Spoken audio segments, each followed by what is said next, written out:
निश्चित रूप से आईपा बधाई का पात्र है, जो जनता की आवाज़ को एक मंच के माध्यम से उठाता है और मैं उसको शुभकामनाएँ देता हूँ कि वो आगे चल के मील का पत्थर साबित हो इस क्षेत्र में। आज तक ये विकास के लिए जिस तरीके से तड़प रहा है, टूटी सड़कें, धूल धूसरित सड़कें और यमुना के पुलों की जो सौगात बसपा सरकार में मिली थी वो आज तक नहीं पूरी हो पाई। आधे अधूरे पुल पड़े हुए हैं, बहुत सारे समस्याएं हैं। बिजली की कुछ जगहों पे समस्याएं हैं, जहां गाँव में बिजली पहुंचनी चाहिए वहां तमाम पूर्वे ऐसे हैं, मजरे ऐसे हैं जहां एक सर्वेक्षण होना चाहिए, लोगों को जो लाभ सरकारी योजनाओं का होना चाहिए वो धरातल पे मिलना चाहिए। लेकिन कहीं ना कहीं ये हम जनता को ही दोषी मानेंगे कि वो अपना जनप्रतिनिधि चुनते समय सारे मुद्दे गौड़ करके जातिवाद और धर्मवाद में फंस के मतदान करते हैं और उसका खामियाजा वो भुगत रहे हैं। नमस्कार, मैं हूं मुमताज़ अहमद। आईपा यानी कि all India progressive politics association मंच आपका। आज हमारे साथ पत्रकार संघ के जिला अध्यक्ष अजय भदवरिया जी हैं, वरिष्ठ पत्रकार भी हैं। इन्होंने पत्रकारों के लिए ज़मीनी लड़ाई लड़ी और ऐसी लड़ाइयाँ लड़ी जो कि सुर्खियों में पत्रकारों के लिए एक यादगार रही। आज हमारे साथ अध्यक्ष जी हैं। हम बात करते हैं कि अध्यक्ष जी, सबसे पहले तो आईपा में आपका स्वागत है। मैं चाहूँगा कि आईपा के लिए दो शब्द आपके हों। जैसा जानकारी मिली आईपा के विषय में, निश्चित रूप से आईपा बधाई का पात्र है, जो जनता की आवाज़ को एक मंच के माध्यम से उठाता है और मैं उसको शुभकामनाएँ देता हूँ कि वो आगे चल के मील का पत्थर साबित हो इस क्षेत्र में। अध्यक्ष जी, क्योंकि आप पत्रकारों के रहनुमा हैं, तो मानी सी बात है कि पत्रकारों को बहुत उम्मीदें हैं और आए दिन पत्रकारों के साथ घटनाएं होती रहती हैं, केस लगते रहते हैं। तो एक लंबा सफ़र है आपको इस अध्यक्षता में, तो पत्रकारों के हितों के लिए क्या क्या आपके द्वारा काम किए गए? पत्रकारों की लड़ाई, वैसे मैंने जब से पत्रकारिता में शुरुआत की थी उसके बाद से ही लड़ाई मैंने लड़नी शुरू कर दी थी उनको न्याय दिलाने के लिए। और वर्ष 1999 से मैं इस जिला पत्रकार संघ फतेहपुर का अध्यक्ष हूँ। तब से आज तक दर्जनों मामले ऐसे आए जिनमें हमारे पत्रकारों के साथ अन्याय दिखा मुझे, और मैंने और मेरे संगठन के लोगों ने, मेरे ज़िले के पत्रकार साथियों ने वो लड़ाई लड़ी।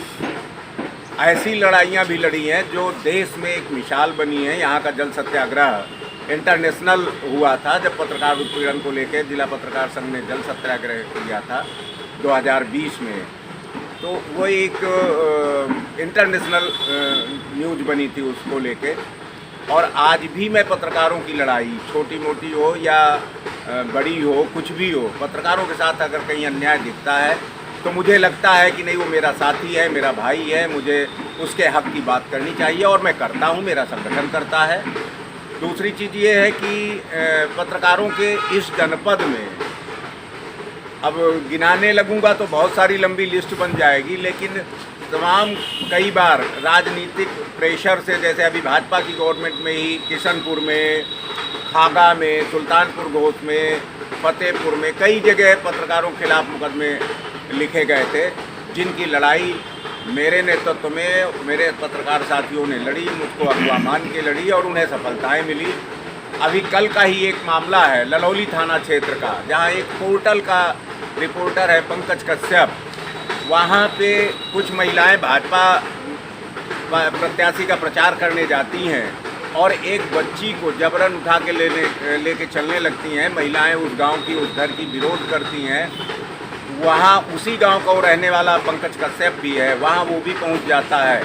भाजपा नेत्री के ऑडियो जो वायरल हो रहे हैं वो गाली गलौज से नवाज रही है और इसके बाद भाजपा प्रत्याशी की सह पे, भाजपा नेताओं की सह पे उस पत्रकार को पुलिस ने थाने पे बैठा लिया। उसके खिलाफ छेड़खानी जैसे जघन्य अपराध का मुकदमा पूरी गलत तरीके से दर्ज किया।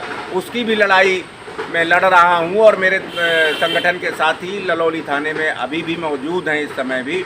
लेकिन वहां के जो इंस्पेक्टर हैं मिस्टर अमित मिश्रा, वो अपना पर्सनल नंबर स्विच ऑफ किए हुए हैं और CUG नॉट रीचेबल है, थाने से हटे हुए हैं और पूरी तरीके से एक भाजपा कार्यकर्ता की हैसियत से वो थाने में काम कर रहे हैं। तो पत्रकार के मामले में जब ऐसा देखने को मिल रहा है तो निश्चित रूप से वहाँ की जनता को न्याय ऐसे इंस्पेक्टर से मिल पाना मुझे उम्मीद नहीं दिखती है।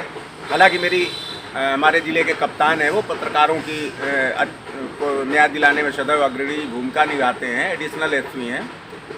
मेरी दोनों लोगों से बात हुई है, दोनों लोगों ने मुझे न्याय दिलाने का भरोसा दिया कि नहीं पत्रकार को न्याय मिलेगा। तो अब मैं यही देख रहा हूँ कि उस पत्रकार को न्याय क्या मिलता है, कैसा मिलता है। फिलहाल मेरे साथी वहाँ पे हैं और ये एक नई लड़ाई ये मेरे सामने आई हुई है, इसको भी मेरा संगठन लड़ेगा और निर्णय उस पत्रकार को न्याय दिलाने तक अंतिम दम तक लड़ेगा। अध्यक्ष जी, एक और सवाल है, क्योंकि आप चुनाव बिल्कुल सर पे हैं, तो ये चीज़ बहुत आता है कि लुभावनी वादे पर जनप्रतिनिधि किया करते हैं, तो आपके हिसाब से कैसा जनप्रतिनिधि होना चाहिए?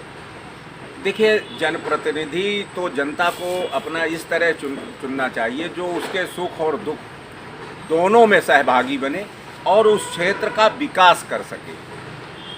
धर्मवाद पे, जातिवाद पे और किसी लोक लुभावने योजना पे ऐसे में चयन करना बहुत सही नहीं होता है। इसलिए कि जब हम किसी गलत आदमी का चयन कर लेते हैं तो 5 वर्ष केवल हमारे पास पश्चाताप के अलावा कुछ नहीं रह जाता है।